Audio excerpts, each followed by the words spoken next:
तो बच्चों let's read the question. Correct formula for height of satellite from earth surface is. Here we have given four option. Now to answer this question first we will discuss here the key concept and here the key concept is satellite. Satellite वो celestial body होता है जो कि planet का round लगाता है. और यहाँ पे अगर हम देखें सपोज ये हमारे पास प्लैनेट है, इसका राउंड यहाँ पे सैटेलाइट लगा रहा है, एक पर्टिकुलर ऑर्बिट यहाँ पे गिवन है, तो इसके करस्पॉन्डिंग जो टाइम पीरियड की वैल्यू होगी that will be given as. इसने यहाँ पे जितना टोटल डिस्टेंस कवर किया वो इसके यहाँ पे सर्कमफेरेंस के बराबर होगा. हम ये मान के चलते हैं कि यहाँ पे जो सर्कमफेरेंस है ये हमारे पास सर्कल की सर्कमफेरेंस हम लिख लेंगे that will be 2 pi r divided by इसकी orbital velocity that will be v not.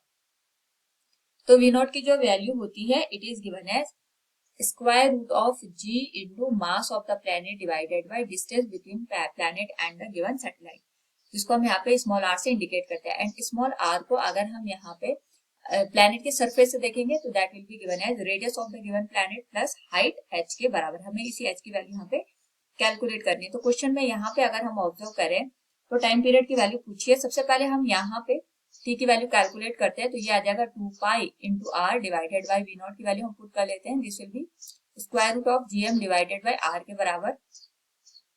इस r को मैं यहाँ न्यूमरेटर में मल्टीप्लाई करूँ तो ये बच जाएगा 2 पाई इंटू एक पावर तो ये है प्लस 1/2 ये और हो जाएगा.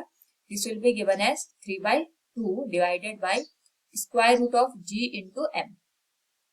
नाउ हमें केवल यहाँ पे ये जो गिवन एक्सप्रेशन है इसको मॉडिफाई करना है h के टर्म में. तो ये जो एक्सप्रेशन है उसको मैं इस तरीके से भी लिख सकती हूँ. यहाँ पे ये आ जाएगा 2 पाई, ये आ जाएगा हमारे पास r raised to power 3/2 लिखा है तो ये 1/2 आ जाएगा. तो या 1/2 का मतलब हो गया पावर यहाँ पे हमारे पास स्क्वायर रूट के टर्म में लिखी जा सकती है. यानी इसको मैं ओवरऑल इस तरीके से रिप्रेजेंट कर सकती हूँ. This will be given as r raised to power 3 divided by g into m. Now यहाँ पे जो स्मॉल r है इसको हम रिप्लेस कर देंगे कैपिटल R प्लस h के साथ. तो यहाँ पे दोनों साइड का अगर मैं स्क्वायर करूँ तो हमारे पास वैल्यू बनेगी T square equal 4 pi square r plus h raise to power 3 के बराबर and this will be divided by g into m.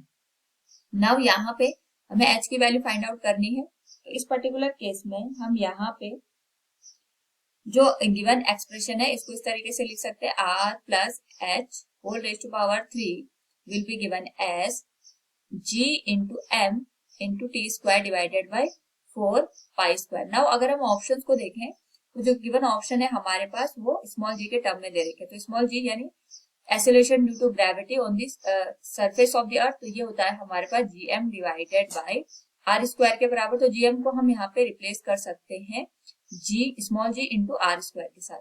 तो वैल्यू बन जाएगी r प्लस h का whole power 3 will be given as, ये आ जाएगा हमारे पास यहाँ से अगर मैं देखूं g into m into T square divided by 4 pi square. तो g इंटू m को हम लिखेंगे small g into r square. ये वैल्यू बन जाएगी T raise to power 2 divided by, यहाँ से अगर हम वैल्यू देखें तो ये बन जाएगा 4 पाई स्क्वायर के बराबर. हमें h की वैल्यू चाहिए तो हम दोनों साइड का यहाँ पे स्क्वायर रूट कर देते हैं, क्यूब रूट कर देते हैं. तो वैल्यू आ जाएगी r प्लस h, तो ये आ जाएगा g into are square into T square divided by 4 pi square whole power आ जाएगी यहाँ पे 1/3. क्योंकि हमें h की वैल्यू चाहिए तो इस हाइट पे जाके हमारे पास जो गिवन एक्सप्रेशन है वो सेटिस्फाई होगा that is g into are square T square divided by 4 pi square whole raise to power 1/3 minus r. So from the given option अगर हम चेक करें यहाँ पे तो g into are square T square divided by 4 pi square whole raised power 1/3 minus r. This will be the correct option. Option number C. Hope all you understood this. Thank you and best of luck.